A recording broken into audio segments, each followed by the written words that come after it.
We will call our meeting to order. Are we live? We're ready to rock and roll? We will call our meeting to order. This is our regular meeting. Thank you all. It is actually wonderful to see such a big crowd here tonight because this is your city. This is your community. And what we do here is just helping you do what you want to do in this community. So having said that, Mr. Wilford is unable to be with us this evening. He is on the phone line so he can participate. For him to be able to do that, we have to vote him to allow him to participate remotely. So Guy, if you will state your name, where you are, and the reason for your being absent. All right, Guy Wolford. I'm in Kiowa Island, South Carolina on vacation. Okay. Do we have a motion to allow Mr. Wilford to participate remotely? So moved. We have a motion. Do we have a second? Second. A motion and a second. Any discussion?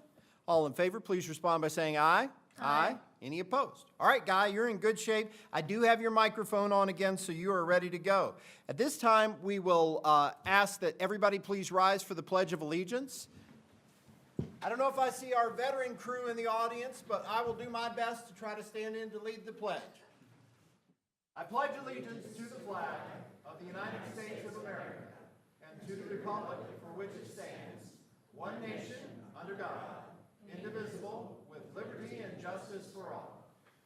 Please be seated.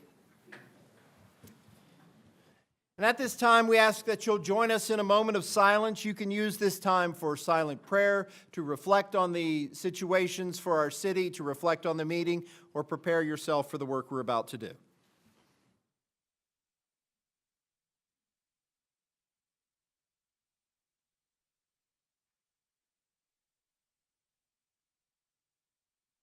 Thank you very much. Council members, you all have the minutes from February 24th at our regular meeting. Are there any adjustments, or do we have a motion to approve as submitted? So moved. We have a motion. Do we have a second? Second. A motion and a second. Any discussion? All in favor, please respond by saying aye. Aye. Aye. Guy, are you going to vote?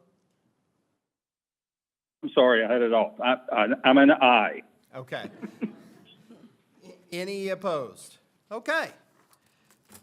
At this time, we will open the floor for citizen comment on public matters. And we ask that you come down to the podium, state your name for the record, limit your comments to 3 minutes or less. We do have a clock up here on the wall that will count you down. And be sure to use the microphone so we can hear you. Go right ahead. Hi, I'm Sean Jesse, lived here most of my life. Appreciate all of you. First of all, you do have some tough tasks. Don't envy you a bit. But my bill, I live by myself and minimal. I keep lights off, things unplugged. And I went from 170 to 439 to 469 to last month was 632. Nothing's changed. And I understand cost is nuts, but something's got to be done.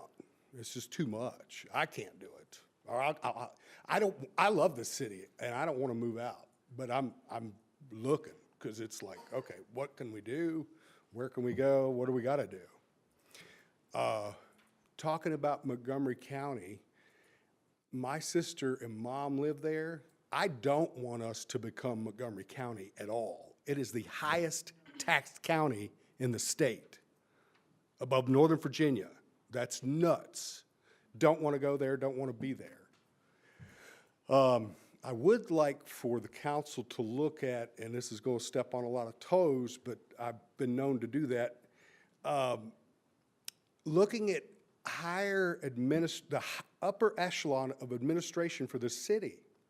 We have some individuals that are making 160% more than the Commonwealth average. I would like for the council to look at possibly, we got to cut every penny, every corner, every dime, every corner. Let's look at doing that. Let's look at trying to reduce it across the board, and maybe some of the redundancies that are within positions that we may not need. I know our police force is down. We're like down 8, 9 individuals, and that's just not something where we should be. And I see a lot of things going on, and I love the beautification of the city, the murals that are going on, some of the other extras that are going on. I don't know if it was free to the city, but if it's not, some of those extra little fluffy things, we may just have to hold off on. and start rethinking about, hey, because I noticed at the curbing along the university, the guys are out there every other month changing flowers. And it's like, okay, we're paying a crew to put flowers again, which the flowers were blue. I know they're seasonal and I know they change, but it's like, I don't know. I just think we need to look at all aspects of cuts and, you know, not become Montgomery County and not become those around us. I don't want to be like them. Thank you for allowing me to speak. Thank you for your comments. Real quickly, I'll just address two quick things that you brought up. Any murals, any beautification project has been funded with grants, so that has been additional money brought into the city. And anything down at the university that's on university property is not maintained by the city, so those dollars come from Radford University. Any other response? Okay. All right, go right ahead. Hi, I'm Carol Colby. It's good to see you all. I understand that there are tough times that we're in right now, and you're going to have some really difficult decisions ahead, and you're going to have to prioritize a lot of grueling things that you don't want to. I know you don't want to. I'm here to speak on behalf of the library and its services. It's my understanding that one of the things, among many, I'm sure, on the table as a possibility is to cut some of the library hours, and I am beseeching you not to do that. I don't think we can overstate the impact that the library has on the lives of people of all ages in this city, all circumstances in this city. It's a perfect third space for people. You know, you've got home, you've got work, and you've got third spaces. The library is a great meeting place. It fosters a lifelong love of reading and learning in children, and that impact of that can't be overstated. It's a habit and you know, a desire that people will carry with them their whole lives. I still remember going to the public library with my mom, head straight to the Encyclopedia Brown books, see if there's one I hadn't gotten out yet, and I read all the time. They provide resume support for people who need it. They provide after-school programming for middle schools and high schoolers just up the street. They provide passport services. They have a seed library. Somebody wants to grow a garden, they can go get seeds from our library. They have book readings from authors. It's a meeting place for community groups and anybody who wants to use the spaces. They provide access to internet. It's my understanding that over 1,800 people are patrons in an average week. 1,800 people walk in there in an average week and use their services. I feel like this is not a quality of life equation. The impact of the library on our entire community cannot be quantified, and it simply can't be overstated. And I just wanted to present my thoughts to you on that. Thank you very much. Any comment from council? I know we'll have lots of comments. Okay, go right ahead. Hello, my name is Lee Slusher, and I would like to say hello to City Council. Good to see you all. And welcome to Mr. Meadows. It's lovely having you here. I don't envy you. And I will apologize in advance in case I repeat information, that decisions that have been made of which I'm not aware. So I want you to know that. However, I'm also here to defend the library, and I don't think that goes unnoticed by the 4 or 5 of you. I, along with many citizens in Radford, understand that creating this budget is a daunting task for you. We get that. We totally get that. And you have very, very difficult decisions to make, as well as some very painful ones. However, when arbitrary remarks reach the public that this council proposed before all the data is finalized and your research is complete and you've listened to public input and discussions have been fair and thorough, I, along with others, find it incredulous that you would shut down the library for specific days. I don't think that is the answer to revenue losses. Cherry picking one particular service to the citizens of Radford is not demonstrating what I feel is due diligence expected of you as our elected officials. The library is one of 3 vital hubs in a small city anywhere, along with our schools and our social lives, our community events, and our recreation. It's what brings people to this city, and if we want to have Radford grow and continue to prosper, then we must provide the quality of life before people settle here. Others tonight will share, as Ms. Colby did, the specific and multifaceted services that our amazing library staff provides to this community, and it's certainly far from checking out books. That's been gone a long time ago. Please listen carefully to those individuals that know exactly the multitude of duties they have each day. You folks are the chosen leaders that have empowered those to make important decisions for the citizenry with respect for all our cultures, our value systems, including our most vulnerable, our tiniest, our elders, and everything in between. All deserve to enjoy the benefits that this city provides. My suggestion to you is to suggest to the department heads, and this may have been in your discussion, but each department head and administrators, allow them to look at their own budgets. You will have to predetermine how you want to cut the budget, 5%, 10%, whatever it is, but let the people that run the ships, that guide the ships, that provide these services, let them decide what they can and cannot do without. I implore you to please do that to be determined in the future percentage. They know their service is best, and they're the ones that make Radford a very special place to live and thrive. And I thank you for your time. Thank you, Lee. That's the first time we've heard the alarm on that, so. Thank you, you did great. No, thank you. You're fine. Chief here, so it's okay. Hello. My name is Samantha Crenshaw, and I would also like to speak to you in defense of the library. I speak to you as a graduate of Radford High School. I am someone who's spent a lot of time in the library. I use it as a space after school, and I think it's very important to highlight the fact that not only is the library an important resource for our community, it's also an important resource for our students. We rely on the library as a space to go after school between the time that we get out of class and the time that we have events. We rely on the library as a place to support us when we cannot go home, when our parents are at work, or if we are not able to drive ourselves somewhere where we need to go. I personally use the library as a space to wait when I'm walking to campus. I'm currently attending Radford University, and I go to the library between classes. I walk. I use it as a space where I can sit and I can breathe because I don't have a car. And that's a big thing for a lot of high schoolers, for a lot of university students. And I think that closing the library another day of the week, I know that they have already lost their Sundays due to COVID and not getting that day back. I think that taking another week off the library schedule would put a huge dent in the lives of students and parents and all of the people that rely on it as a space to be, as a space to use.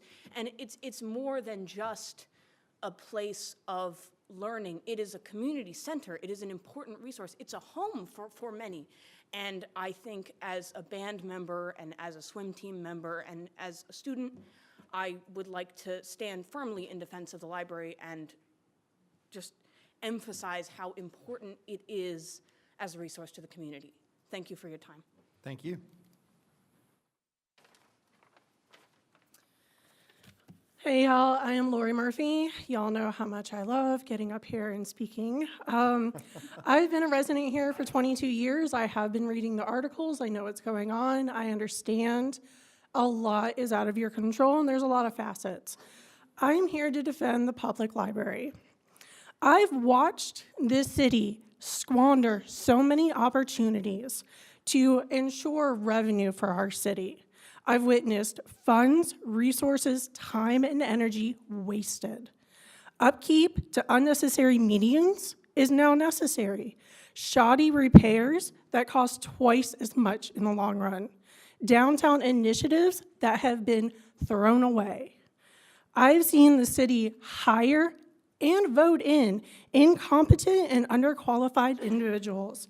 And in fact, I've seen them create new jobs and new positions and salaries just to keep certain people on staff. You have ignored nonprofits and organizations over the years whose only goal was to support Radford and grow economic development. You have given little thought to a museum who is literally on your front doorstep, and they have proven to you time and again that they bring people in from all over our country.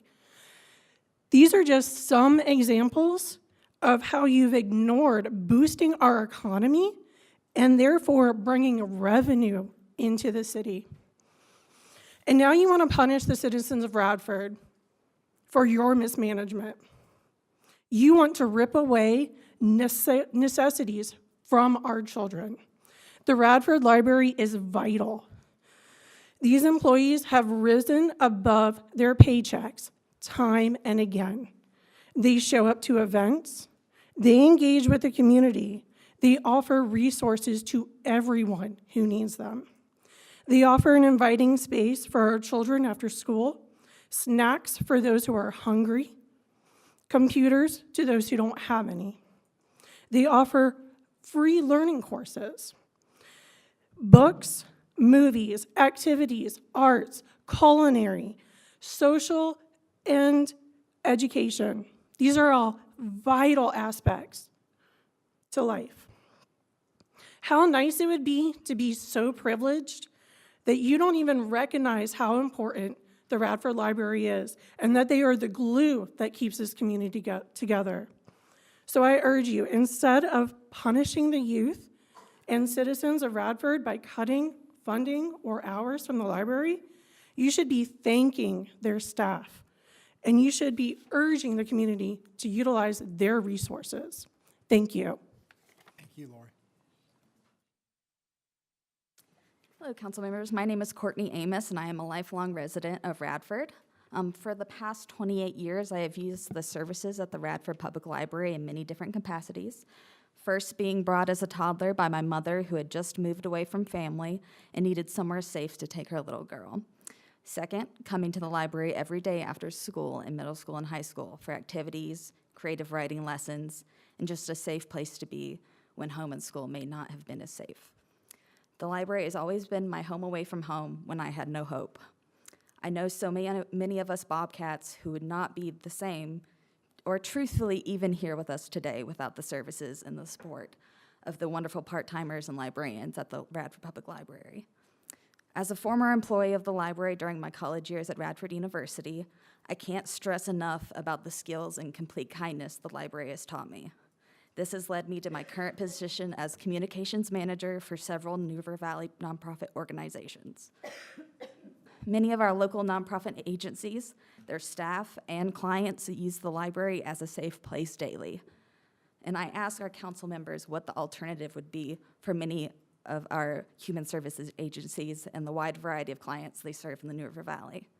The Radford Public Library has been a constant in my life and for many others around the country. And I please ask that you reconsider cutting library hours and truly paying respect to one of the greatest institutions in the city of Radford. Thank you. Thank you.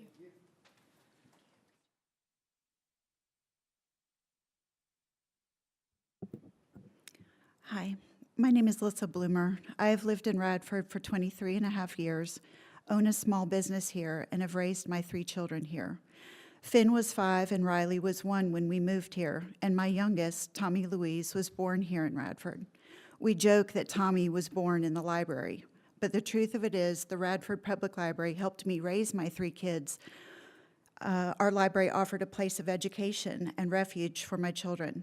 All 3 of my children participated in the summer reading programs. All 3 came to special events about animals. All 3 knew the names of the librarians. All 3 checked out armloads of picture books when they were small, and later young adult novels, then cookbooks, books on the natural world, and books on their school-assigned research projects. All 3 went to the library after school. All 3 studied with friends there. When my middle child was in a skateboarding accident in the 8th grade, she met her tutors there. When my oldest learned to drive, we allowed him to drive his little sister only to the library because it was something they both loved to do. Of all 3 of our children, our youngest, Tommy, spent the most time in the library. Learning to read at a very young age, she became a voracious reader, and our family couldn't keep up with her, but the library could. Tommy spent so much time in the library that she was sworn in by the town as the teen library liaison. I can't tell you how many kids asked Tommy for book recommendations, but it was a lot. I think that when you find just one book to enjoy, you become a reader, and becoming a reader can save us. I think everyone can agree that a small-town library does these 7 things for everyone. They offer free educational and entertaining resources. They are safe places for underserved people and also for teens. They boost economics as they have free internet and workspaces and help with those looking for employment. They provide support and resources for English language learners. They support and guide our community to find health services and information. The library preserves history and truth, and Radford Public Library connects us to each other, especially today when we feel disconnected from each other. Up until I started a family of my own, my parents and my siblings moved every couple of years as my father was a professor for the military.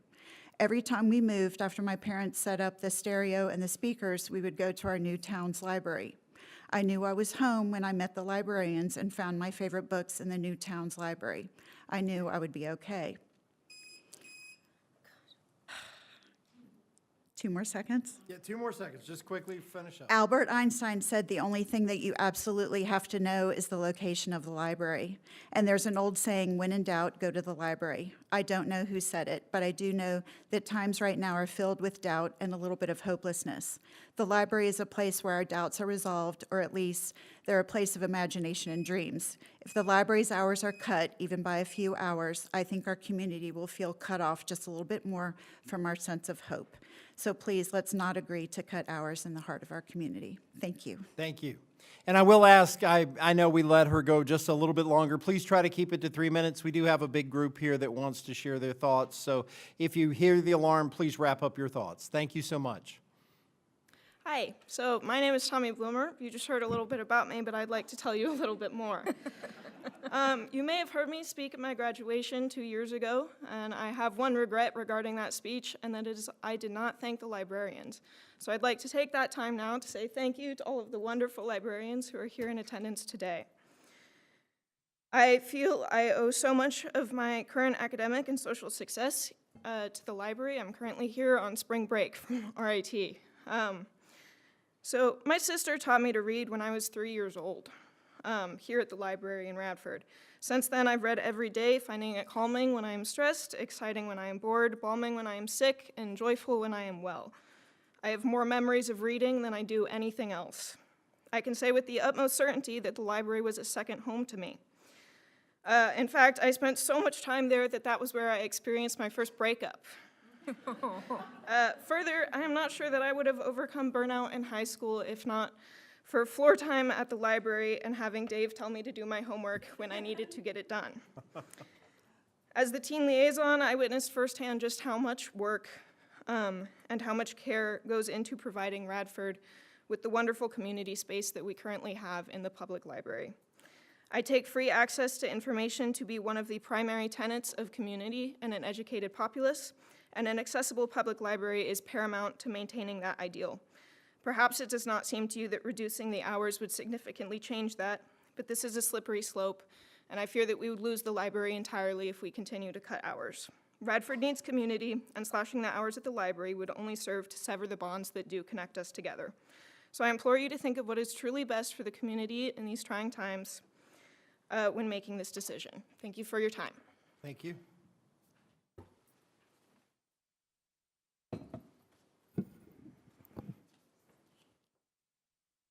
Sorry. Ladies and gentlemen, my name is Sydney Mirabella, and I'm a longtime resident of the area and former resident of Radford City, still a visitor to your lovely library. The library is about stories, and this afternoon I'd like to tell you a story. If you can close your eyes if you want to, that might help. I'd like for you to imagine that you're 14 years old. Your life is chaos. The world surrounding you is chaos, and your home life may be chaos. And the inside of your brain, you're 14 years old. That's not always going to be a safe place for you to exist either. You have no money, you have no power, you have no influence to change your situation. The one thing you have, the one control that you have, is that you go to school one hill up from your public library. So you and your friends pack up your things at the end of the day at the final bell. You walk there, and you're all the time talking about what books are we going to read today? Where are we going to go today? Who are we going to be today? What time period and what universe do we want to live in today? And you get to the library, and the parking lot is empty. The doors are locked. And it's dark because it's Wednesday afternoon. And this council decided that cutting a few dollars in the short term out of their budget was worth taking away 8 hours, a whole day of library service time. So now, where are you going to go? Ladies and gentlemen, I cannot tell you how to vote or what to cut or where to find more money in your budget. But what I will do tonight is ask you to find that place in your heart. Find that inner 14-year-old and imagine how you would have felt if your lifeline, your safe third space, had been ripped away from you because a bunch of adults with their budgets and their dollar signs and their immediate revenue didn't take time to simply consider how their budget cuts would affect you and your life because you don't have any power or any vote or any voice at all. All I'm asking you to do tonight is to consider those children and those adults, those vulnerable adults, for whom the library is their only safe third space. And I ask you to consider what that would do, the detriment that would cause if you were to rip that away from them in the name of saving a few short-term dollars. Thank you very much. Thank you. That was a good story. Good evening. I'm Jenny Ayers, and I'm here tonight in two capacities. One is as Executive Director of Literacy NRV, a nonprofit adult literacy organization in the New River Valley, and also as a resident of Radford who deeply values and loves our library. I've lived all over the New River Valley, and our library is special. It's special. So as a citizen, I'll just then second everything that everybody has said already. In this time of divisiveness, I think we really need the civic engagement opportunities and the community that the library helps us bring together by hosting all the services that they do. So we know that the library is more than just a building full of books. Obviously, everybody has shared what a vital resource it is to all the citizens of Radford, and I'll just add an additional perspective. In my role as a nonprofit leader, I get to see how critical the services are that they provide because they're a very strong and engaged partner of ours. Many of our adult learners and tutors meet one-on-one at the Radford Library. That's our main meeting place for those learners. We've got several GED students right now who meet there with their tutors. Weekly, many times on Wednesdays. But it's a free, accessible space for that instruction and always open to us. They also partner with us on our Family Reads program, which is a family literacy program that we host for English language learners and their children to improve their literacy skills together. But more importantly, the meat of what they do from our perspective as literacy partners is provide digital literacy support and instruction to all the adults that come into the library. Just the other day I was in there and there were two seniors sitting at a table with their laptops and a library staff member was helping them navigate whatever they're doing on the computer. But right now we have seniors in our community who've never touched a mouse, let alone have used a computer and the internet. It's true. It's hard to believe, but if you want to apply for your Medicare benefits or access your health portal with your doctor's office or even apply for a job, you have to do it on the computer. You can't do it otherwise. And so not only does the library provide support for those services, they're literally providing the computers and the internet for people to do that, and those are daily activities that they need to engage in. So I understand the city is facing difficult financial decisions, but I urge you to consider that the library is not just another budget item in the same way. While other budget reductions might limit services for some, reducing the available hours at the library will reduce services for people in the community that don't have access to services everywhere else. And quickly, I will say it's also led by a director and their staff who are incredible, I'll get emotional about this, but who serve our citizens with dignity and respect, face-to-face, unlike a lot of others of us in the community, in every way that they can and every day, except for Sunday. But we'd like to keep that Wednesday. It's just critical to have those opportunities available every day. Thank you. Thank you. Hi, my name is Beth Barber, and I'm also here piggybacking along with the others about the library. Yeah, that, you guys can't change anything about the library. And I've helped, not a whole lot, but where Jenny was talking about like the English second language, so I was there helping with some of that, and so the library helps with those places. I've seen plenty of tutors, even though I'm not part of it, where the people do come in, and that's exactly where they meet, like whether it's after school or whenever, that's where they do meet. And I know, like, my grandkids, I have one that gets a kick out of the... Talking to the mic.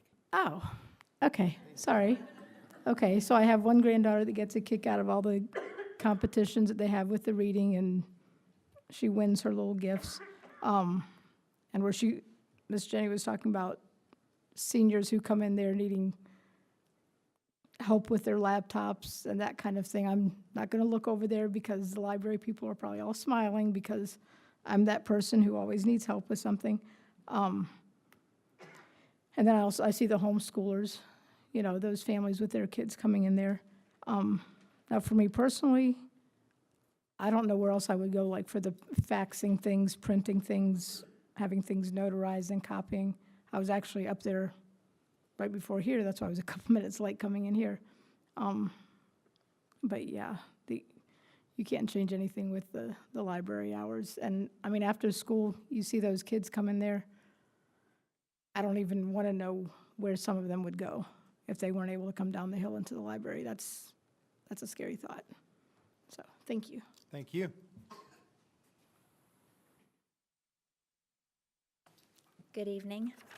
Thank you so much for everything you all are doing, because I know there are no easy answers here, and I'm so grateful to each of you. And Seth, thank you for coming to the library and talking with me. Would it be appropriate if I ask everyone in the audience who is here for the library on the library's behalf to just stand up so we could have this visual representation? You're counted anyway. Thank you so much. Thank you. My name is Elizabeth Sensible. I'm the director of the Radford Public Library. Thank you again for this opportunity to speak to you. Some of you may not be as familiar with the library services as others, so I just simply wanted to tell you about some of the things that we do at the library and the positive impacts on the city. And thank you to everyone who's already spoken. Our patrons are varied and include families, isolated seniors, and people who simply have no place to go, including about 350 teens monthly who come to us after school. We're open 58 hours a week, closed on Sunday. A main component of our mission, which has already been mentioned, is education for all ages. Our current level of professional and trained library staff is essential to accomplish our mission. The library is literacy. We prepare children for kindergarten, we support youth of all ages throughout their school year, and we connect adults with resources to achieve their GED and more. For Radford residents who often lack disposable income, the library offers over 116,000 physical items such as books and movies and passes to museums. The public library services in Virginia do have to be free to receive state aid.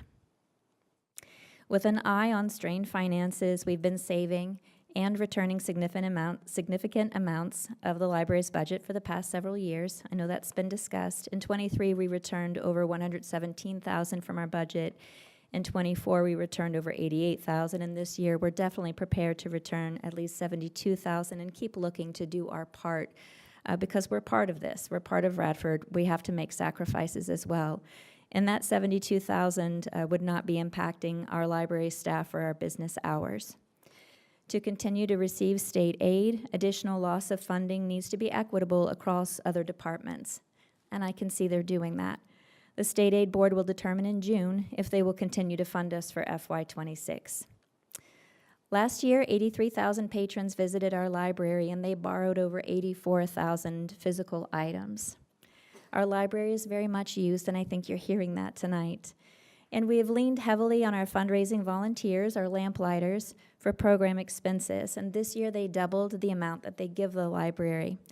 Minus staff time, lamplighters pay all the costs associated with library programs, including Dolly Parton's Imagination Library, the tree lighting ceremony yearly, and of course the summer reading program, which people have mentioned tonight. That comes from our lamplighters. Because of their support, we offered 750 programs and 35 outreach events last year. These programs, our library, our staff, all add value to our community, and I know you know that, and are all resources for the collective well-being of Radford. Thank you so much for all that you're doing. Thank you for working with us, talking about the budget with us every week and keeping us updated and keeping us included. Thank you so much for your work. Thanks again, Seth, for coming to talk to us. Thank you.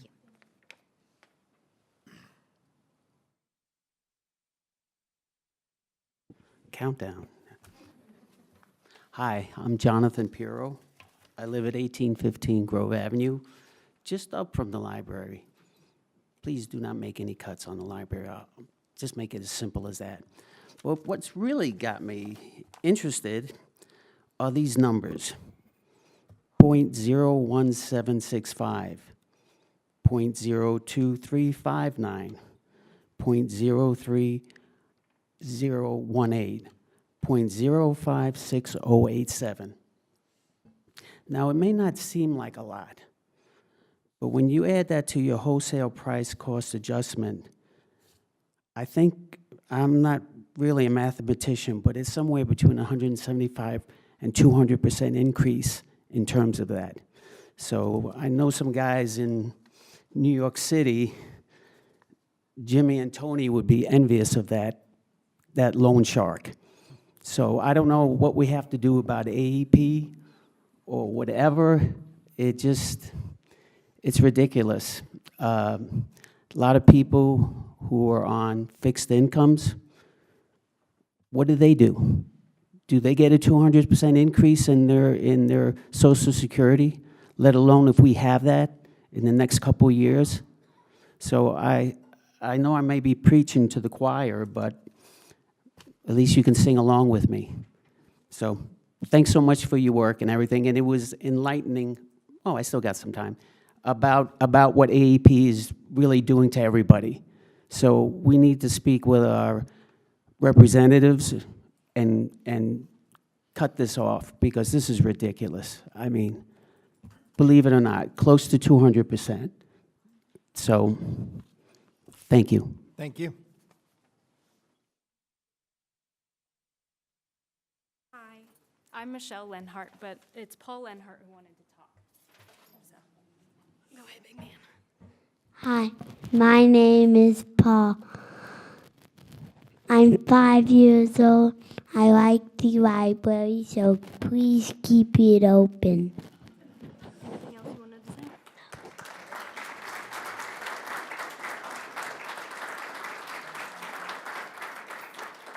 Thank you. Thank you. And thank you, Paul. It's a tough one to follow. Members of the council, my name is Anna Nestor, and I'm not just a supporter and a contributor of the Radford Library, but a mother, a community member, and a former Radford City educator, and someone whose life has been profoundly shaped by our public library. When I became a stay-at-home mom, especially in those early postpartum months, the library became more than just a place to check out books. It became a lifeline. It was there when I found a sense of community, where my children and I could connect with others, and where I never felt alone. The librarians know us all by name.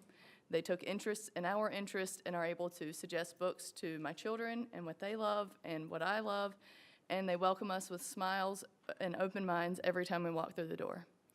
We have and continue to attend story times, music classes, and holiday events. We have checked out books that sparked my children's curiosity, borrowed games to bring family together, and used community passes that allow us to experience places we otherwise couldn't afford. The library has helped my family in ways that I never expected, because it doesn't just provide resources, it provides opportunity, connection, and belonging. And we are not alone, as you have heard this evening. Every time I step into the library, I see students studying, parents bonding with their children, job seekers and professionals working, and people finding a safe and welcome place. There aren't many places like this left, places that ask for nothing in return but give so much to the community. Cutting funding to our local library doesn't just take away books, it takes away support systems and educational resource and a place where community happens.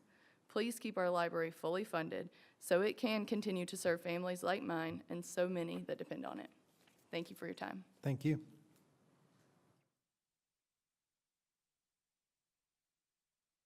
Wilson Rankin. I'm thinking about this from a different angle. I'm also here for the library, and I really appreciate the passion that I've heard tonight, so I hope you do too. I chose to live in Radford because of the library, and your job now is to fix this slide we're on and to make the ship go in another direction. I think you have to think about it more holistically as what makes Radford attractive, why somebody would want to move here and live here. And I made that decision primarily because of the library. I lived in Blacksburg, I lived in Christiansburg, and I love the people there, I love the building, and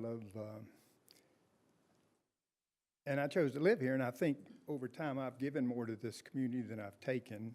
And so to look at it that way, to look at the quality of life in Radford, which I know we talk about a lot, but as you've heard tonight, there's a real glue here. There's a real purpose to that building. So I'm also in a couple musical jams, and I know you're only talking about one day a week, but one of the rules of having a jam is you have to be consistent. You have to be there every week. If somebody shows up and you're not there, there's just an erosion. There's a trust. They just might not show up again or not know. So to have a library open every day is, and as you've heard, the safety of that place, it just means a lot. So I'm asking you not to cut the hours of the library. Thank you.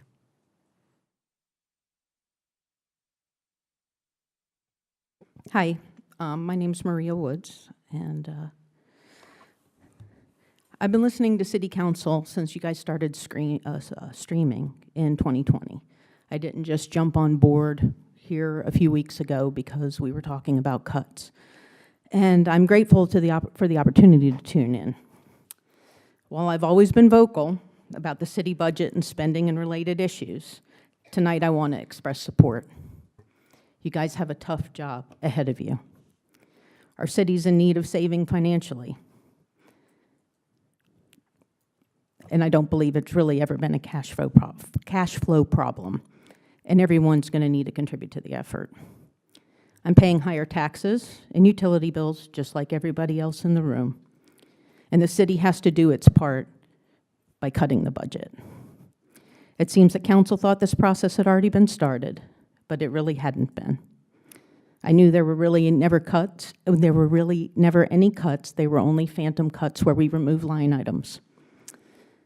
And they were placeholders for jobs that we never intended to fill. It was not, and it has not been painful to the city until now. But it has been painful for the citizens, especially in recent years. We need to make cuts across the board, whether it's through reducing hours, the pool, the rec department, festivals, transit, concerts, staffing, travel, supplies, or any other area. I don't think any area is exempt from a cut. I do believe there's room for cuts in every single budget. We haven't always been the best steward of our funding for several programs, so I'm sure there's other areas that can be taken a look at. I love the rec hall. I think it is the hub of the community. I love the library. I love Bissett Park. I love pickleball, and I'm just devastated that we don't have a court anymore.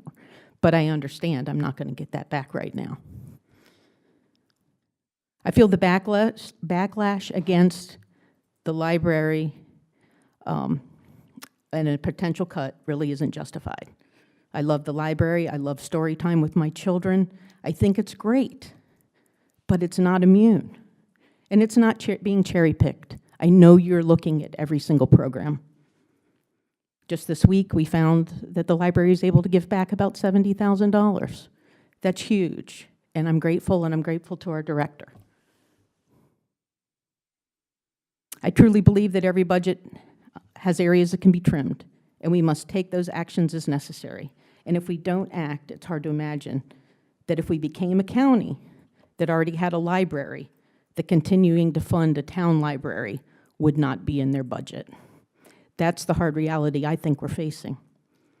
So thank you for your hard work, your dedication, and hopefully we'll be able to bring the city back from the red into the black. Thank you. Thank you.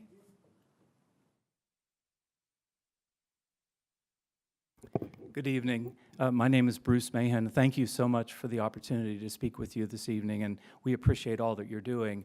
I think it's quite obvious how important the library is to the community. It's been made very obvious tonight. It is a beacon of pride to all of us in the city and used by almost every citizen in the community. The point I would like to make is that the library is not a luxury. People go to the library because they need something. They need a myriad of the things that the library provides as services. And if they go to the library on Wednesday and the library is closed, they're not going to be able to get something they really need. And I think that's the point, that the library isn't just a place where people go. It's a place where people go to get something they need. And I think that's the crucial point. And we have to be open every day, or at least 6 days a week, to make sure that our citizens can get the things that they need. As a separate point, I'd just like to say that if the library loses a day of its services, it's not a positive sign to our community. We need positive signs that show that as members of this community, we're part of a growing, thriving place to live. And I don't think that's the kind, because it's so visible to everyone in the community and outside of the community, I think it would be the wrong kind of sign to give the rest of the neighboring communities around us. I think we need to show everyone that we are actually thriving and providing our citizens the kinds of things that we need. Thank you very much. Thank you.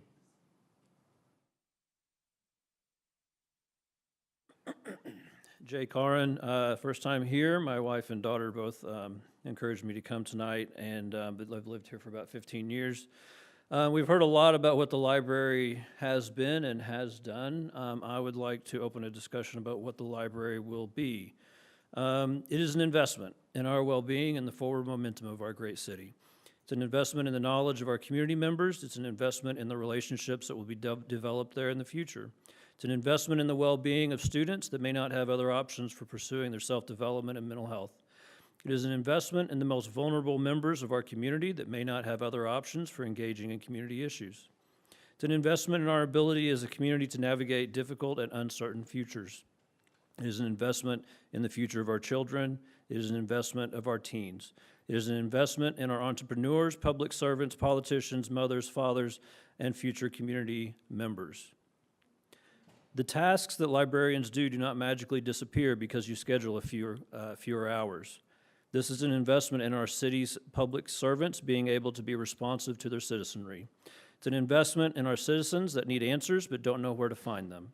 It's an investment in one of, if not the most accessible public service for children, parents, business owners, teachers, those with jobs and those without jobs. Given the turbulence that we're likely to experience in the next few years, we should be investing more in the library rather than less, because it's an investment in all of us. Thank you.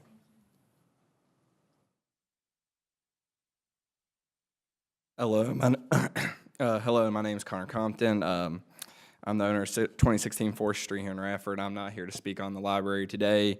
I would like to start off by thanking the Planning Commission and Melissa for their hard work and research surrounding our request for the special use permit on 4th Street.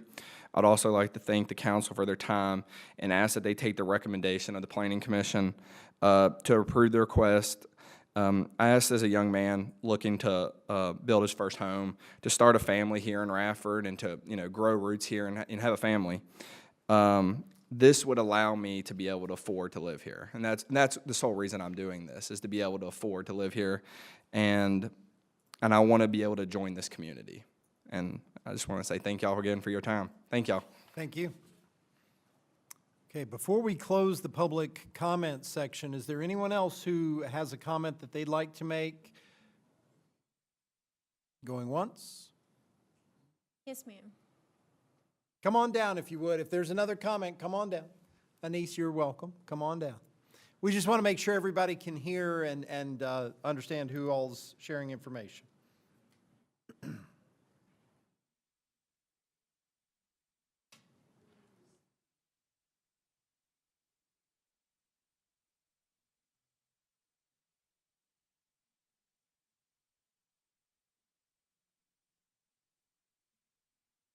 Thank you, City Council, and pull the mic mayor down? and the staff. All I want to say is that Thora Jervey, who is responsible for making us have this wonderful library, would really be proud of all of you tonight who have stood up and supported her dream. So thank you. Thank you.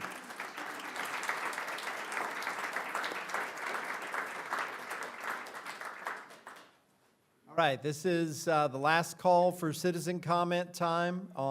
If we have more folks, come on up. If you have something to share, it's time to do that. You have 3 minutes.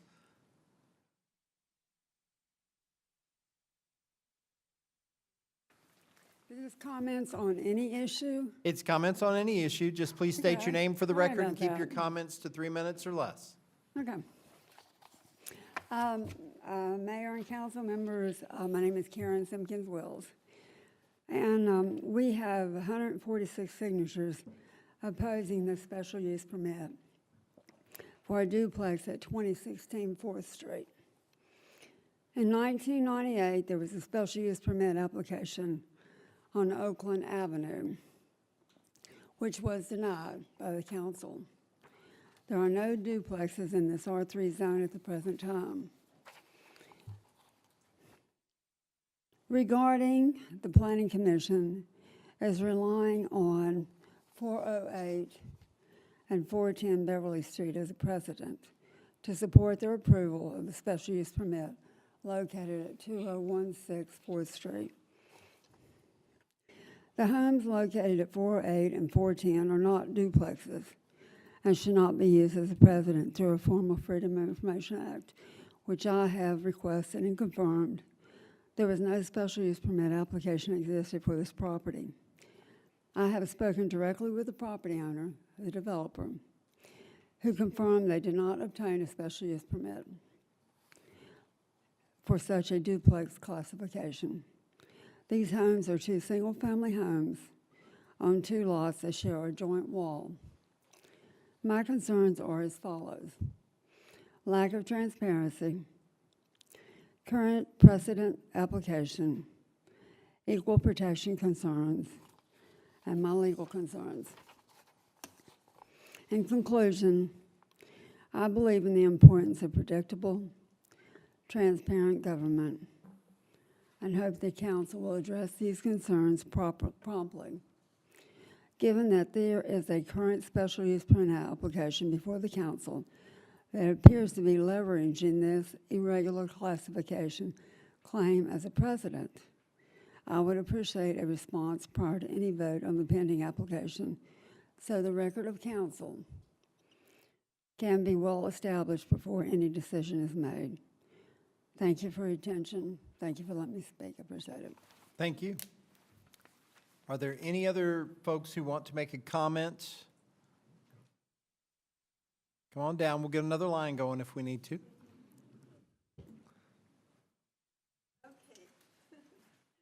I'm Monique Sweet. I live on Pendleton Street, and I... Over for us so folks Okay. can hear you with the mic. Monica Sweet, can you hear me? Yes, ma'am. Okay, I live on Pendleton Street. I've been living in Radford since 1986. When we came, my husband got a job at RU. First thing, we looked at a house. Second thing, we looked at the library, okay? And I know, everybody, I thank you that you love our library, because I think it's the best thing in town, okay? I know there is a dark sky, and you guys are doing a magnificent job. We need to get out of this. We need to help each other, right? And we need to pay something for that. But even a dark sky needs to have some stars that light. And these stars that are shining are our library, our rec department, even our recycling center. Yeah, right? And once these are gone, there's not much. But we do have wonderful things. We have a park, we have the pathway, we should be very proud, but we need to keep these certain things, right? So just consider, okay? Just consider. And we love to serve you all. I think I have the best colleagues in the world, the best director, and I'm here for a wonderful community, okay? So do a good job. We all support you, okay? Thank you. We are going to try. Hello, my name is Madeline Aust, and I just want to say good evening and thank you for your time. I wanted to come up here because there's some concerns about the duplex on 4th Street, and I would like to go over the petition in opposition because I feel like there's some misconceptions, and though people signed it, I feel like they were under some false pretenses. First, I'd like to start on the first thing that's about neighborhood character and property values. It's mentioned that the neighborhood only exists of homes from 1950s, but there are also homes on the sides from 1963, across the street is 1975, and a few houses down the street are built in around 1998 and 1999. The second thing is about infrastructure and traffic impact. As we previously discussed at the past meetings, that there are currently 2 lots existing, so 2 homes could be built. So by doing a duplex, it does not impact the traffic as it would be the same as 2 single-family homes, as well as doesn't impact the infrastructure as the sewer and water and everything's already put in place for 2 homes. Next, I'd like to talk about the environmental and quality of life concerns. There's some that talk about population density and reducing green spaces and increase in impervious surfaces, but it would not cause a change or effect because it would actually reduce the impact of green space by consolidating the homes. Also, the same thing about increased noise and light pollution and policy privacy impacts.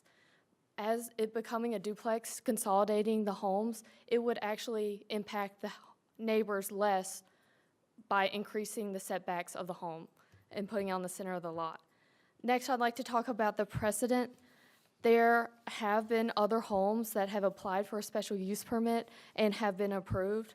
Some examples of duplexes in an R3 zoning is the Forest Avenue on 83 Forest Avenue, as well as the house on 2430 2nd Street.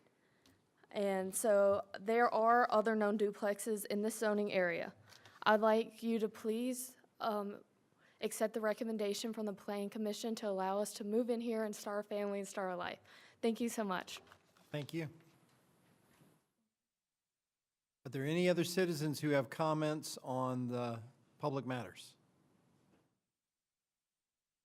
Okay, seeing nobody come up to the podium, we will close that portion of the meeting. I do want to give all the council members a couple minutes to respond because we heard a lot. And I want to first and foremost say thank you to everybody who came out. We always appreciate hearing from folks, no matter how challenging those remarks are. So having heard that, guys, since you're on the phone, I'm going to let you go first if you would like to, so you can be sure to share your thoughts. Please limit it to about 2 minutes. Yeah, I just want to thank everyone for coming out. I also want to thank those that have sent us emails. I appreciate all your enthusiasm and compassion for the library.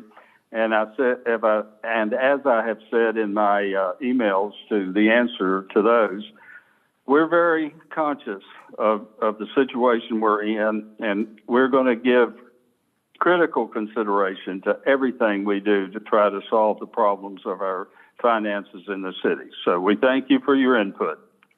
Thank you, Guy. Kelly, what do you have for us? It's on the same vein as what Guy said. I really appreciate everybody coming out. It's unbelievable to know that the community could come together when they have a common ground that they want to make sure that they support. As city council members, one of the huge tasks that we have on our common ground is to make sure that we stay a city, to make sure that we can provide the services that everybody loves. And that's not just the library. That is, the rec hall, that is the park, that is the pickleball, that is so many other things. I love the library just like I love all of the other places that provide so much for our citizens. But we are in a current situation where there is nothing off the table. Elizabeth, I greatly commend you for looking at your budget every year and bringing, cost savings to the table. I do hope that every department is doing that, because that really helps us be able to save things like libraries, like hours, or cutting an entire day. But we do have to make tough decisions. I know that none of us have made decisions this evening so far that have been easy, and there are more to come, and there will be more in the days ahead when we have budget meetings. I don't want anyone to think that we are cherry picking the library at all. You have to start the conversation somewhere. I'm the one that mentioned Wednesdays. That was just to start the conversation. That was not at all for me wanting to cut it on a specific day. I was just opening the door for conversation. So please don't take that as something that I was implying that we do immediately. And I know that the library provides a level that helps people's quality of life. It's a place that people feel safe. It's a place that they can go to another space outside of their life. I rely heavily on getting through very emotional things in my life by taking myself to a book, that world in there. I do it every single day, and I would not have gotten through some of the things in my life without them. But some people equate that same relief to going to the rec hall and working out, or going to the park and playing pickleball. We have to take into account every department. And while I appreciate everyone coming out here and hearing you, I have to think about all the other people that aren't here today that fought for the rec hall, or fought for, the park or something else. So. Thank you. Jesse, what do you have? So I'm actually going to defer a lot of my comments to the budget-related action items, so nobody can leave. You have to be tortured through it all. I do want to thank everyone for the very thoughtful emails, and one thing that was so apparent to me is that everyone grasped that there's a larger issue. People are having trouble paying utilities, we need to drive more revenue, and we are taxed with tough decisions. So I want to thank everyone, because I felt the letters were truly heartfelt, and I also feel like there was an understanding that there is a larger issue that we're going to have to tackle here. So I've done a lot of research really based on a lot of those emails that I've received, and so I am going to defer that till we get to the budget-related action items, and then I'll review that research. Thank you. Seth, what do you have? Yeah, I'll kind of tie into Kelly as well as, this is certainly not a question of value. The library means so many things to so many people. My daughter loves going to the animal events. She's usually the one running up trying to touch the animals. We are part of the Dolly Part and Imagination Library. She loves getting those books in the mail. It means so much to so many people. I think you've already seen us demonstrate that, this is a holistic approach to our whole city. We are looking, right now, our police department's withholding 8 officers. I think we just talked about elimination of hours at the rec. We're also looking at revenue increases while also understanding that a lot of our people right now, especially through AEP, are just getting hammered. So we have the task of balancing that burden and trying to spread it out across all spectrums, knowing that anything we do at this point is going to have an impact. Is going to have a consequence that means, you know, a service won't be quite the same it was, your wallet won't be quite the same it was. We're tasked with trying to make that as minimal as we can, knowing that there's no perfect answer. What we are is we're willing to talk, we're willing to listen, and then at the end of the day, we do have to make some tough decisions. And, you know, I'm glad everyone is here to know, you know, kind of the gravity of the situation. I don't want to scare anyone or overstate it, but, you know, when we are a city that, you know, has a $4 million RAN, we have 3 unpaid school payments, we're 2 to 3 AEP payments behind. Doing nothing will inevitably lead us to be a county, a town and a county. And I think we're all committed to doing what it takes to save this city, knowing that there's going to be some short-term pain for what we hope is going to be long-term gain. And I appreciate everyone coming out tonight, and know that every single one of us back here is really, really working hard and taking everybody's considerations and thoughts and very seriously. So I appreciate everyone's time. Thank you. And I'll just end by saying, again, thank you all for coming out on all the topics that were discussed tonight, the things that we're working on. We appreciate hearing from you, whether it is in an email or when you come out and share things at our meeting. But it does have a lot of value when you're here, when you're participating, and also when you take back the things that you've heard from our meetings. Hopefully, some of you were here for the budget work session that we had as we talked about some of the challenges and realities. We're going to talk through some more of that a little bit later in our meeting. We need you to help us. This is your community. This is your place and your concerns, and we're here voicing those, listening to those, working on those, and trying to make the decisions that steer us through these real challenging times. And certainly everybody takes everything seriously. Thank you all so much for all of your comments. We do ask that you stay. There's a lot more that we need to talk about, and we really need you to be a part of it.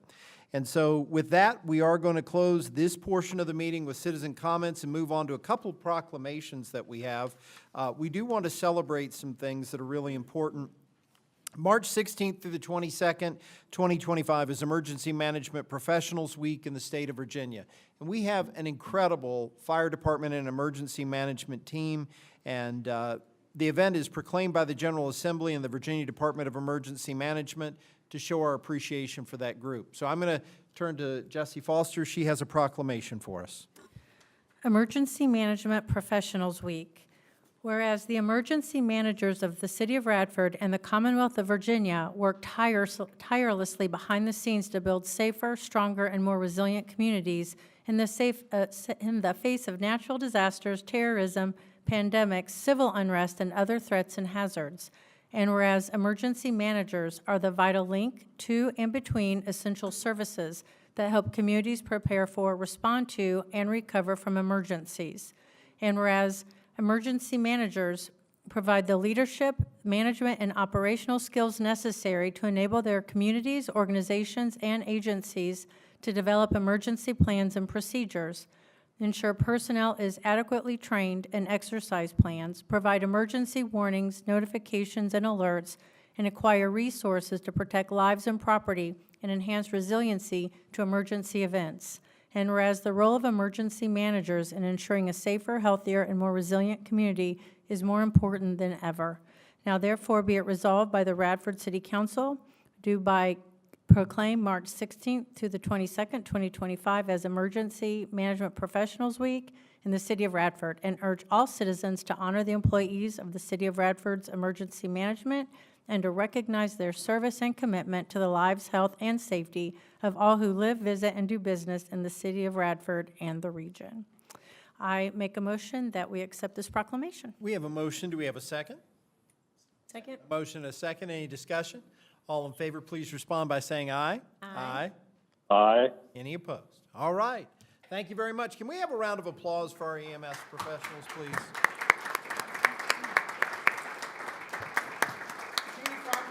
Rodney, I'm going to ask that you come down so we can recognize you and give you this proclamation. Will you come down for us? We have our fire and EMS chief here, and I'll tell you, we have tasked them in recent years with being a really incredible group, cross-training, learning new things, expanding, and working to serve our community. And we want to say thank you. So first and foremost, we'll say thank you.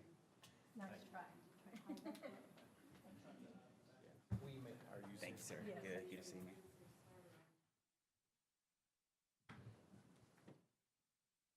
Some of the longest sentences I've ever read in my life, though, I can tell you.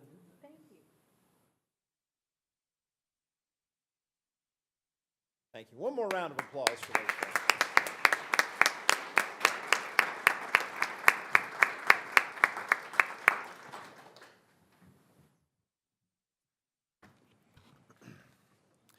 The month of March is also nationally recognized as Women's History Month. And I'll tell you, amazing women I've had in my life and throughout the course of the time that I've been around have had such impact on everything, inspiring me, motivating me, moving me forward.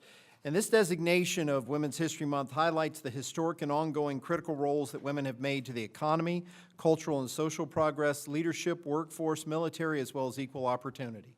We have a proclamation, and Kelly, if you'll share that with us. Yes.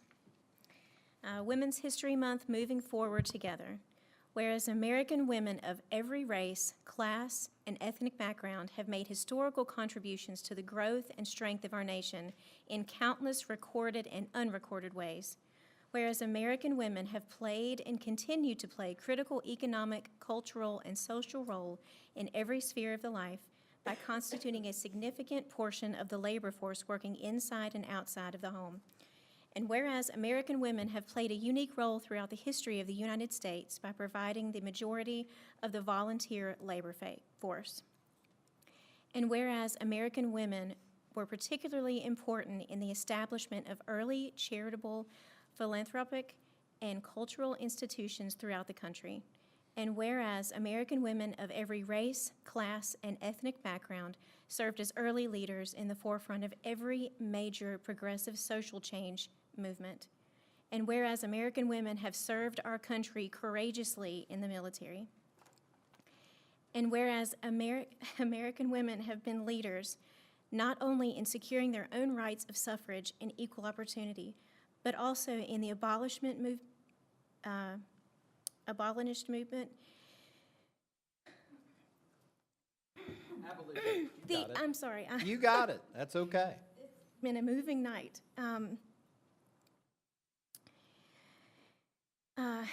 The industrial labor movement, the civil rights movement, and other movements, especially the peace movement, which create a fair and just society for all. And whereas, despite these contributions, the role of American women in history has been constantly overlooked and undervalued in the literature, teaching, and study of American history. Now, therefore, be it resolved by the Radford City Council that March is designated as Women's History Month, and the Council calls upon the people of Radford to observe March as Women's History Month with appropriate programs, ceremonies, and activities. I would like to make a motion to accept this proclamation. We have a motion. Do we have a second? Second. A motion and a second. All in favor, please respond by saying aye. Aye. Aye. And thank you all so much. I think all the women in our lives deserve a big round of applause.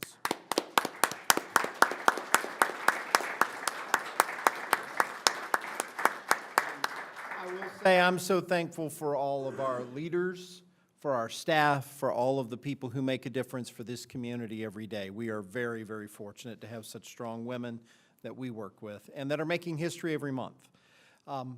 We are going to move forward to our public hearing. We have received a request from Shentel Cable to renew their franchise agreement with the city, and a public hearing has been scheduled and advertised as required for the renewal of the franchise agreement. So this time we'll open the floor. If you have any comment to make on the Shentel franchise agreement, please come down to the podium, state your name for the record. And the public hearing is now open.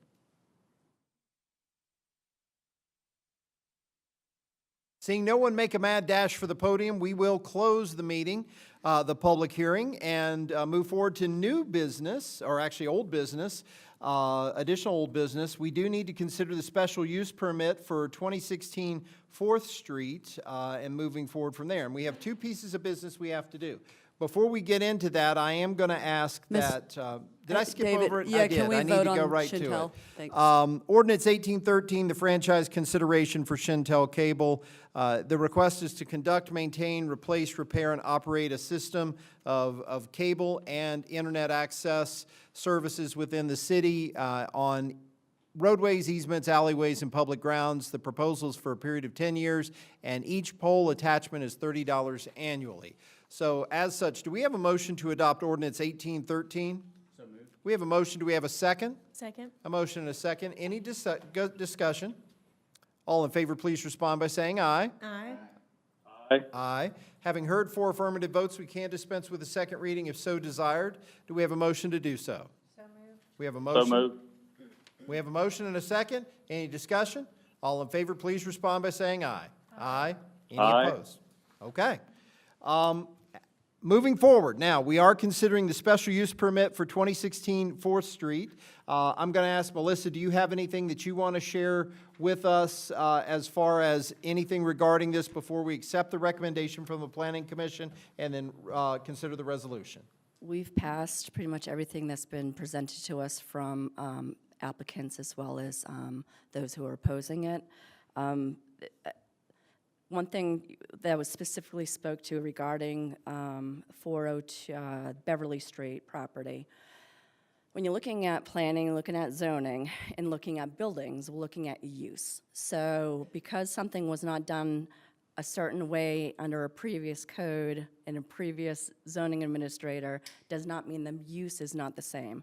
So when I'm looking at the definition spelled out within our current zoning ordinance, when it calls for the defined duplex, it means a building that contains 2 dwelling units. So I understand the confusion between different zoning codes, but all I have before me is the code that I have. So when I'm providing facts, that's simply what I'm doing. By our code, the property I was referring to on Beverly, that is a block and a half away, is defined appropriately as a duplex.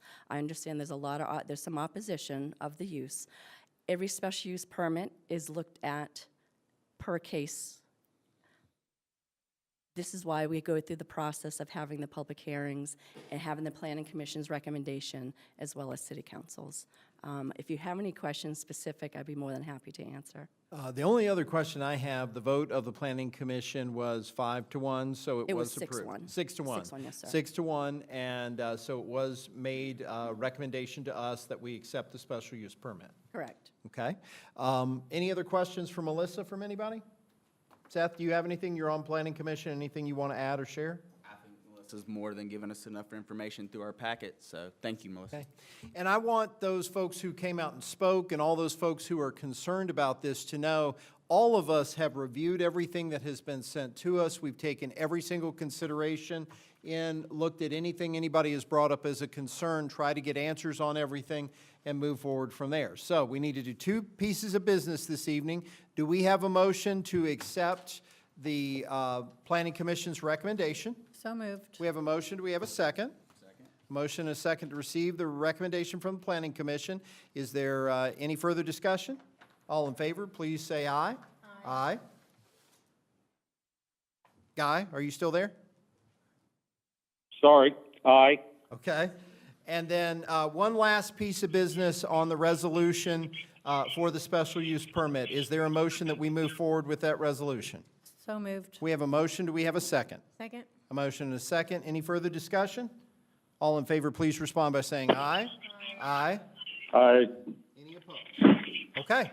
Thank you all very much, and thank you to everybody who participated in this process. I know it's always a little challenging when we're trying to work through things, but I appreciate everybody's efforts.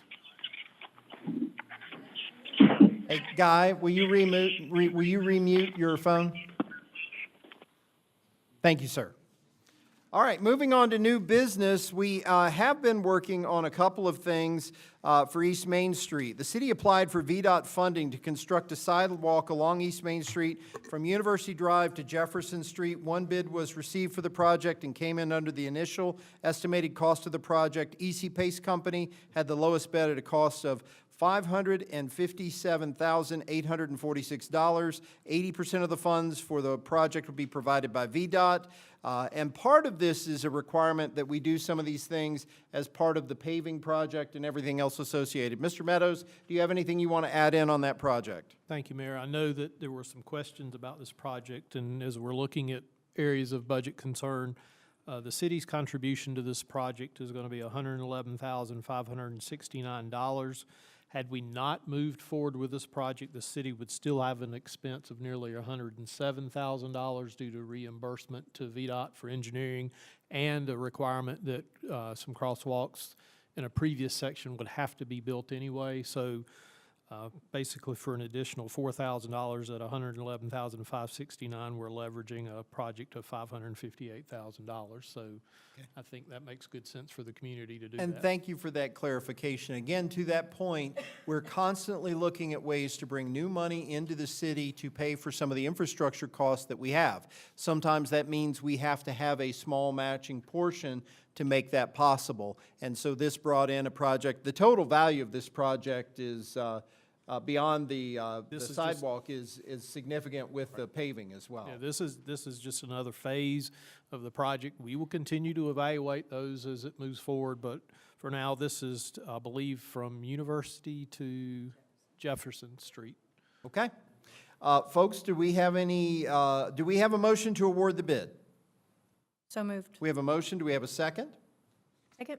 Motion to second. Any discussion? Yeah, go ahead, Seth.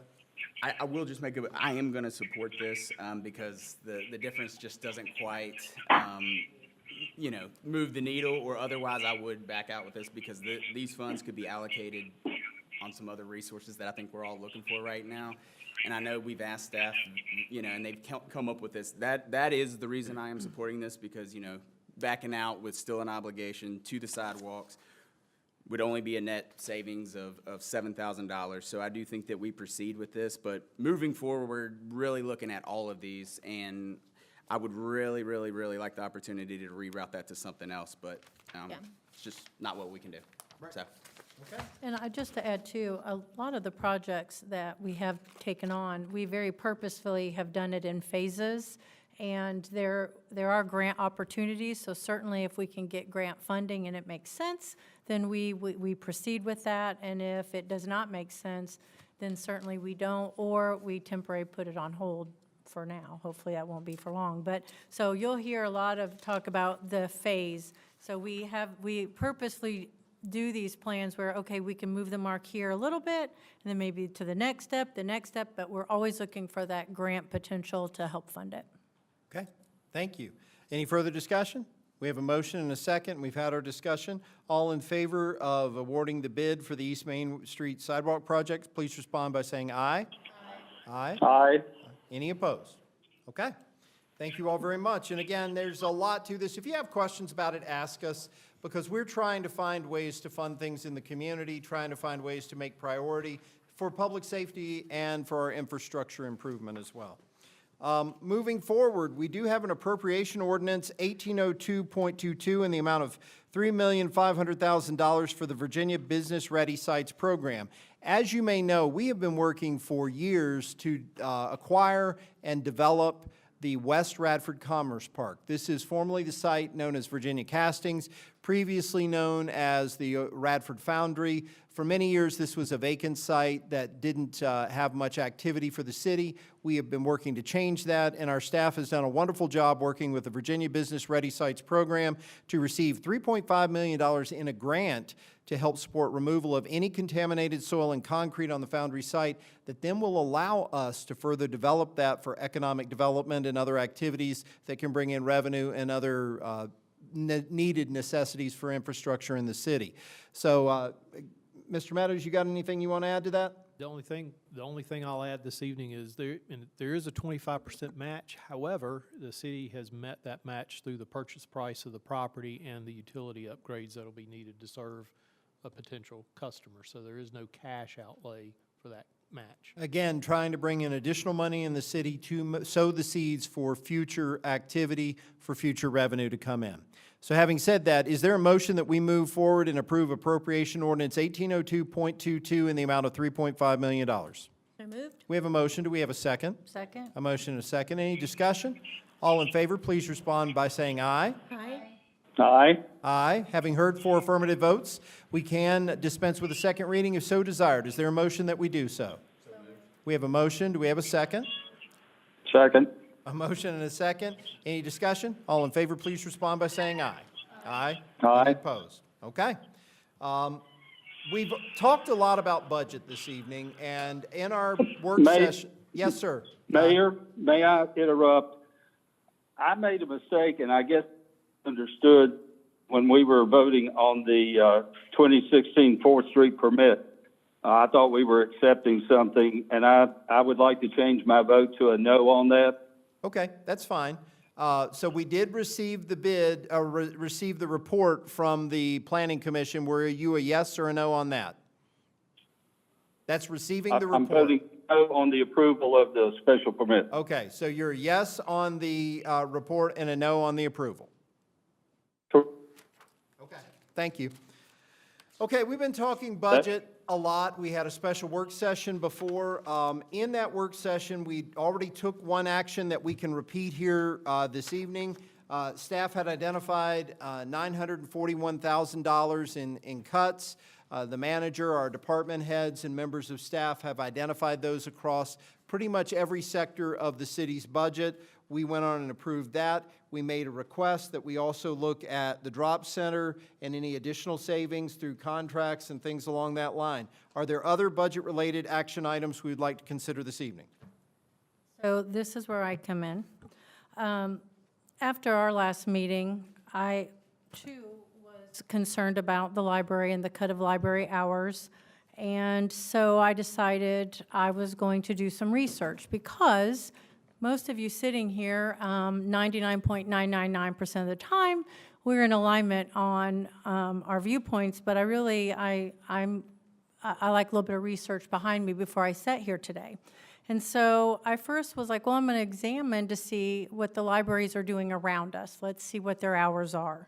So to give you an idea, our hours are 58 hours. Christiansburg is 52. Blacksburg is 62. Pulaski is 54, with Dublin being 53, give or take. That's what they currently have listed. So I was like, well, that doesn't really prove my point too much for not reducing hours, so I'm going to go to something else. So then I went to the Library of Virginia, and I said, all right, let's see what our expenditures are per capita. And this was for the 2023 year, because that's the most recent that they had. So when I went to see Radford, our expenditures are $61.02 per capita. Okay, well, how does that relate? Because there's 96 libraries listed here.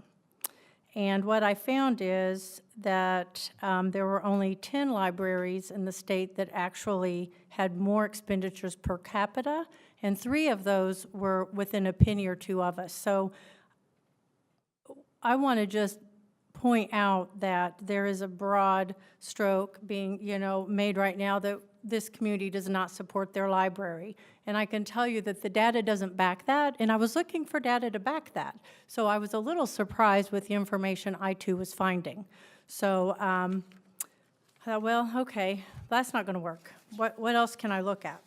So then I just did the Google search. All right, for a town our size or a city our size, what are the average hours that libraries are open in general? What are the average hours? And so what I found is up to 14,999 people, it was 35 hours. Up to from 15,000 in the population to 24,999, it was 40 hours. And so we're still well ahead even in that category. And so I have to say, this was not the result of my research that I was hoping for or that I even thought that I would find, but that is what I uncovered. So I had to change my opinion because this is a time of tough decisions. And so I do believe that we do need to make a cut in hours. I would suggest 4 hours, not an entire day, and I would also like to leave that up to Elizabeth because the library is in good hands with her, and I have full faith in her. But I do feel like, in light of the research that I've done, again, that was contrary to what I thought I would find and what I was hoping to find, I owe it to you to be very honest and direct with what I did find. And so I'm still going to make the recommendation that we cut the library by 4 hours a week. One question, and I know that we had talked about a little bit as far as suggestion on maybe the hours, because I know that taking a day, one whole day would be very disruptive, and I think we talked about that on the rec hall too, because I get that. Everybody needs different day, you know. Was it Pulaski that maybe closed at 7, and I think 4 days were maybe at 8? There was, when I was doing research, there was a lot of libraries that actually the evening ended at 7. Some started at 9, ended at 7, like Christiansburg is 10 to 7 most days. So, I mean, there's variation for sure, but looks like 7 o'clock was kind of what I was looking at when I was looking at these other communities as well. But I don't feel like I'm equipped to make the recommendation because I don't know the traffic of the library. And so I would suggest that, you know, we do reduce the hours, but we leave it to Elizabeth to decide when we have less traffic there, so there's minimal impact. And I know based on, and I'd had conversations with Elizabeth a little bit too, and I think this conversation would have to be at the rec hall. I don't know we don't know if that would be for lunch. That might be hard to work out, or in the morning. How can we best limit that? And I do think that that's a decision that Craig, meeting with department heads to kind of establish that. We just kind of give the parameters and, you know, trust the people that we've put in those positions. Well, and just, if I can add to that, that's what you did earlier this evening with the rec center in terms of, you know, they had indicated they could go from 89.5 to 81, which was about a 10% reduction in hours, and the council was fine with that moving forward. There was a question about tweaking that, which we'll go back to staff and talk about, but the direction that I took that we'll take back is the hours are now 81 hours a week, figure out what's best. And I will say, similar to what someone else mentioned today, there's a lot of different things that we offer in the community that are important to people, and there's no way that we can do this and not touch something that matters to someone. I had a lot of people, they didn't write the letters, but they stopped me that were really fans of the rec center and said very much what you're saying about the library, what the rec center means to them. And I don't discount that a bit, because those are two entities that I have spent a great deal of time with. So this is in no way saying that we don't value them. I think the stats don't show that we don't value and put our money where our mouth is. And so I still think we're going to be in the lead on a lot of these categories, even if we do reduce the hours by 4. So that is my unfortunate recommendation. Are there any other thoughts from anyone else? Well, how about this? Is this an acceptable way to move forward, to ask Craig and Elizabeth to have a conversation to decide what makes sense within that 4 hours, how disruptive that would be, and then to come back to us? So I think we vote on the 4 hours and then task them with figuring out the best way to manage that. So I think we make the decision, and then they look at the schedules and decide where there'd be less of a negative impact. I'm okay with that. Okay. So I'm taking that's a motion. Do we have a motion and a second to reduce the library hours by 4 hours? Second. Motion and a second. Any discussion? All in favor, please respond by saying aye. Aye. Aye. Any opposed? And I'll say nay, because I don't want to support that until the library's had a chance to talk with the city manager about that. So we'll have to come back to that. Now, please hold any applause, because none of this is easy. I think this is a challenge for us all to figure out how we're going to do it and move forward from there. Are there any other budget-related action items we need to consider?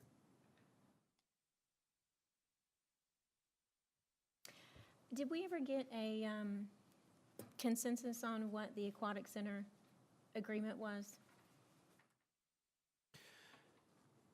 No, there's a fixed amount that's paid each year to the town of Christiansburg, and then there's an overage for usage that is over that amount.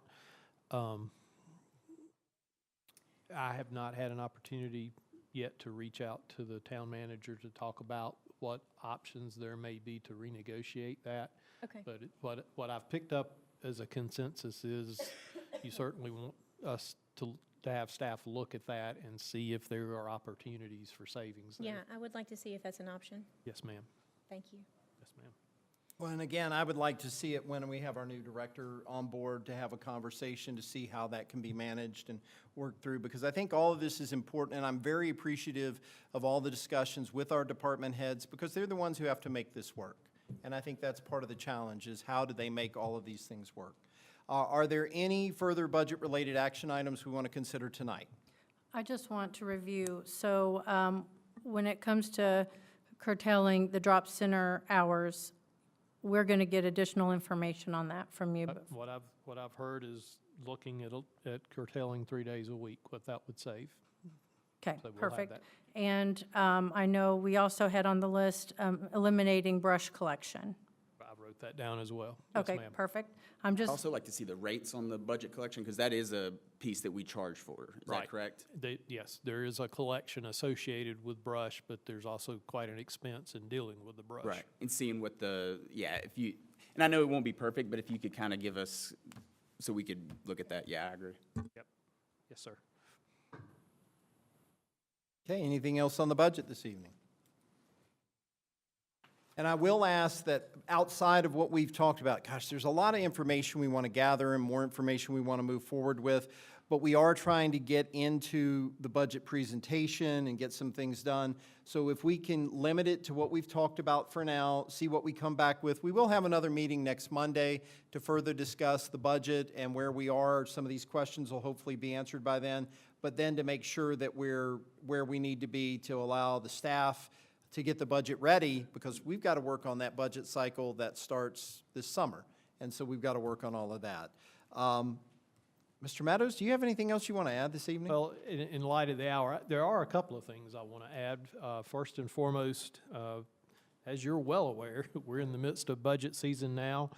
And when we talk about budget meetings, the council has either a scheduled meeting or a budget work session every Monday night from now through April 21st.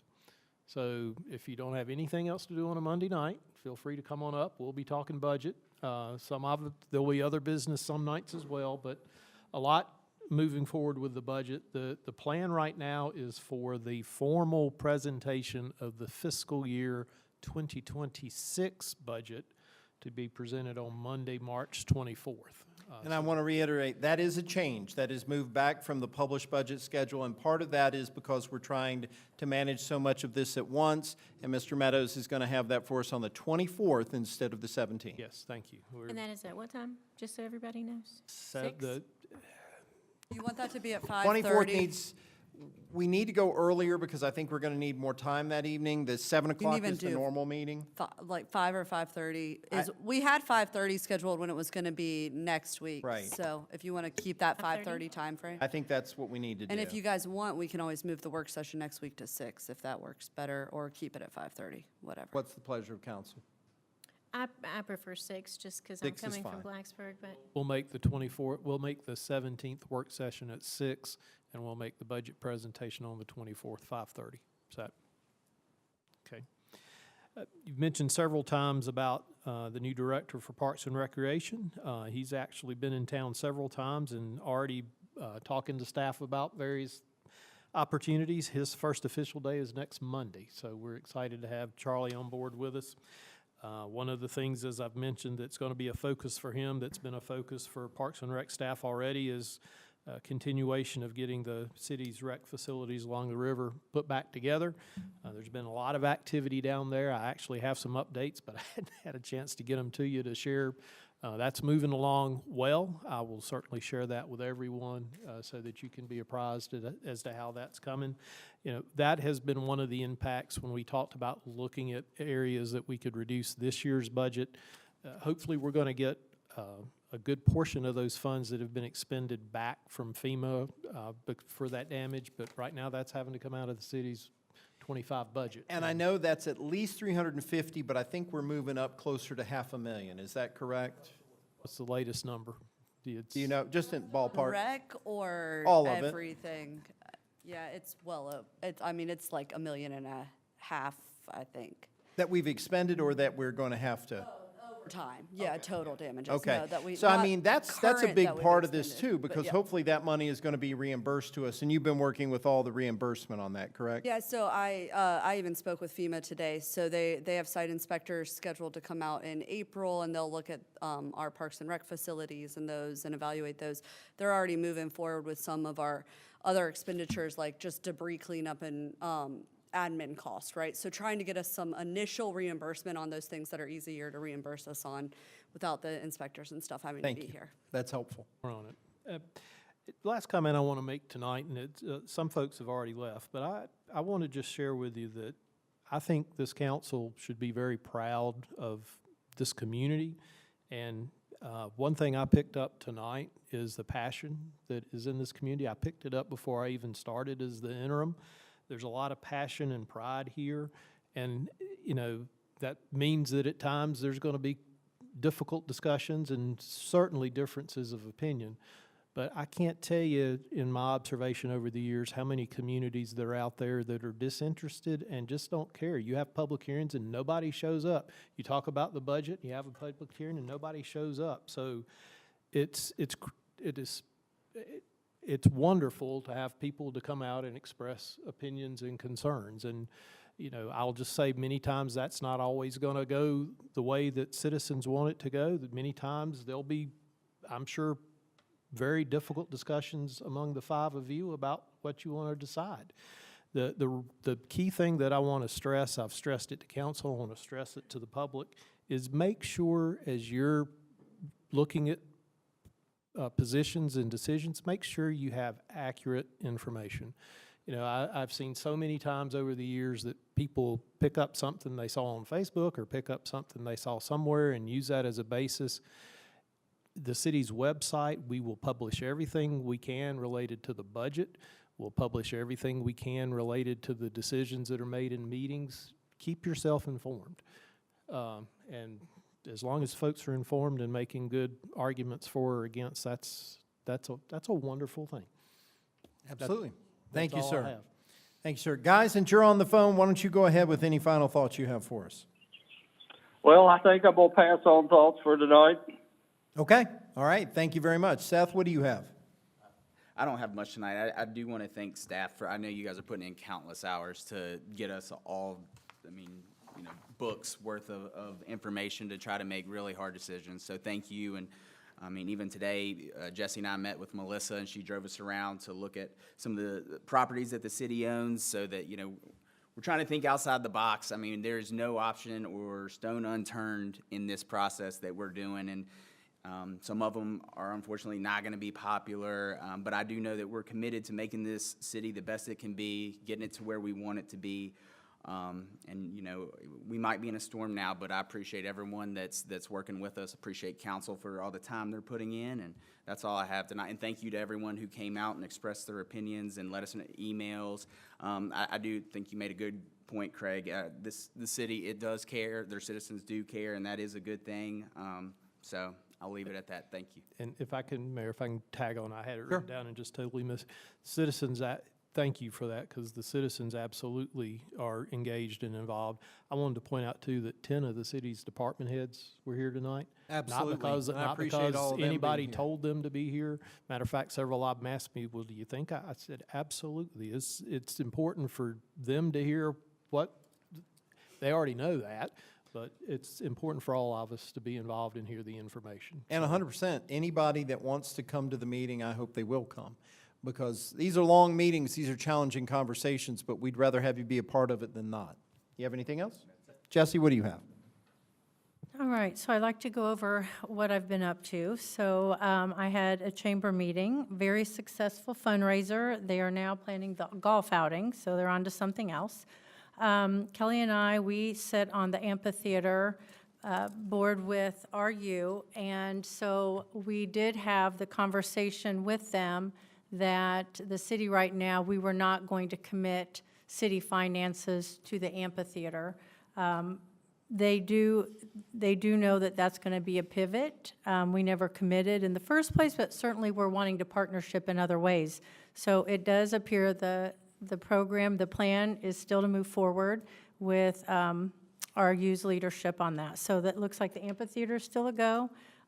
What that will look like, we're still in meetings to figure all that out because we keep flooding in one of the areas that we keep talking about putting it. So, but just so everyone knows, you know, I know that everyone's budget conscious, so we did have that conversation, and just we let them know that there are certain limitations financially to what we're willing to do right now.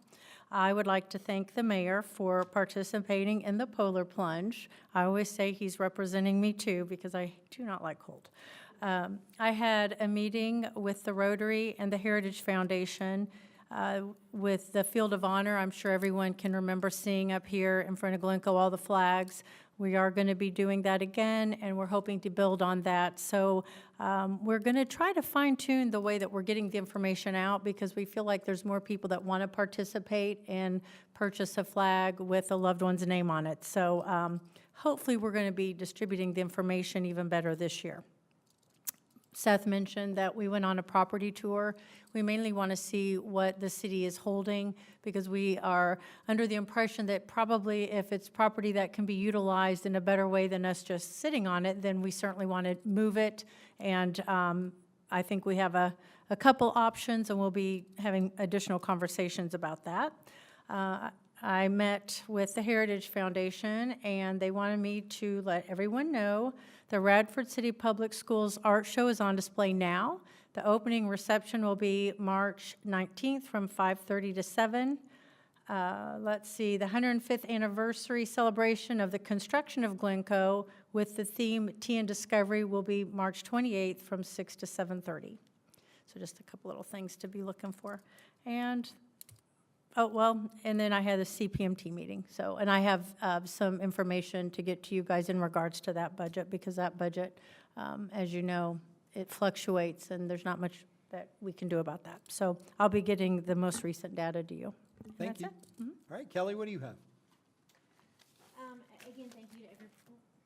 Again, thank you to everybody for coming out. We did make some tough decisions today. We don't make them lightly, and there will be more ahead. But we do take them very seriously, and we appreciate you guys coming out and letting us know what's important to you guys. I did have a joint commission meeting, just a few discussions on enrollment. I know that RU is not the most popular subject for everybody, but I did get some really good information. There was a 166% growth in the amount of Radford High School students that go to RU. So it is something that's being utilized. It's in their backyard. They can save money by living with their parents. They can, you know, there's a lot of different opportunities for people in our community that are free. So please, if you're looking for something to do over the next, you know, year and years beyond, RU is a great resource that I think is underutilized for sure. And they wanted to say that their retention rate is up to 94%, which is huge. And some other things that I didn't realize are an uptick are a lot of students are actually staying over breaks. They're staying over holidays. They're living in our homes. They're using our electricity and our water. They're not all on campus. I rent to some of the students, and I think that the community should realize that they are part of the community. They do use our resources, and so they are a big part. So I appreciate them wanting to stay in our city because we do have an amazing city. I think we've seen that a lot today. And there's also a huge uptick in getting higher education for 32 to 40-year-olds. So it's not just students. It's families, it's mothers, it's dad, it's, you know, it's grandparents going back to school to change their career. So those people are also using our resources and services and providing revenue and a light on the city. So I really do appreciate that. Also, we talked about Community Fest. They got their, I forgot my sheets today. I think they're in my car, but Community Fest is scheduled for August 23rd. The hours are a little bit different. They're from 11 to 6. It will be the same amazing time with increased vendors. We're going to have food trucks. There's going to be bands, street performers, there's a kids zone. Registration for vendors went live on the 3rd of this month, so if you would like to participate in that, there's going to be, I think we said 136 to 180 vendor spots, so there's going to be more of those available. There will be, we're working on getting our ABC permit, so if you would like to partake while you're walking around listening to music and shopping, we would love to have you. And I think that's all. Thank you, Kelly, and thank you to everybody for all the hard work. I want to say thank you once again to everybody who came out and spoke to us, no matter what the issue is that you wanted to bring to our attention. We do appreciate you. This is not easy to serve in these roles. We have to figure out the best path for our city and the best process for how to get there and what we have to do as a community. Radford is going to be fine. We're going to get to a good place. It's not going to be without its challenges. It's a rocky road, and we're going to make our way down it. But we are going to be okay, and we're going to move forward together. I do encourage you to continue to talk with us. If there's anything you're passionate about, if there's anything you're concerned about, share that with us just as you have the things this evening. Also, pay attention to what's happening in the meetings. We want you to. We stream these things on purpose. We invite everybody to the meetings because we'd rather have you be part of the discussion, especially as we talk about things over the next 6 weeks as we're looking at budget for next year, as we're looking at the revenue we need to move the city forward, and as we try to set ourselves up for a sustainable way for Radford to function. And that really is the key here, that we're looking for sustainability. I do want to say a couple of quick things as a thank you. Thank you to Glencoe Mansion for all that they do and the upcoming art show, but also the grounds of Glencoe is where we had to hold the polar plunge because we did have some damage to the Dudley's Landing area from Hurricane Helene, and we weren't able to have it down there. I am so proud of all of our staff, our police department, fire and rescue, and all of the folks who helped make that possible. Over $100,000 was raised that day for Special Olympic athletes right here in the New River Valley, and that's huge. People in Radford, people in the New River Valley, people in this region will have a better life because of the actions of everyone who participated in that. I also want to give a shout out to Curtis Crowder and WPSK. Even though they're not in Radford, their airwaves are in Radford. They raised $35,000 last Thursday and Friday to help the St. Jude's Research Hospital for Children. That's huge. Those families never receive a bill even when they've had the hardest day of their lives. And it just goes to show the heart of this community, this heart of this region is in supporting each other. And I think moving together, we will be able to overcome anything. And so with that, we will stand adjourned until next Monday, and we hope to see you then. Good night.